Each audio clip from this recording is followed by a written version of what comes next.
Right, progress report between the showers. I've welded all the way along the top of the plate and inside now at 4-inch intervals, so the side plate's secure. All it needs now is grounding back and filling, but unfortunately the weather is not helping me one bit. This last couple of weeks has been awful.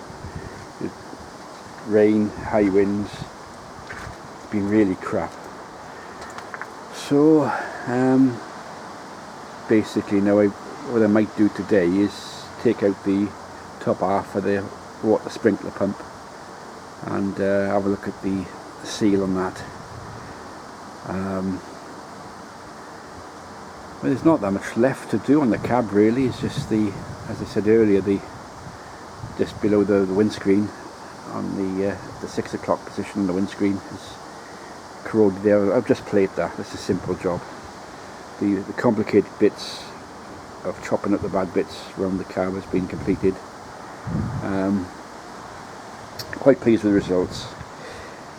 What I intend doing though is when the cab is cleaned out to the way I want it to be, sanded back, primed, the 2 remaining windows will be removed along with the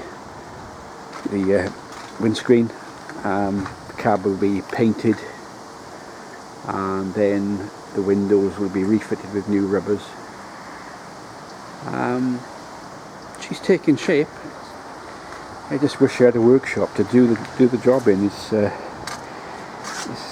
just one stage down from doing all this work on site. The fortunate thing about it, I've only got about 10 foot to walk from my back door to do it, so I can grab and get onto jobs for the 10 minutes or so and carry on with it. And guess what, here comes the rain again.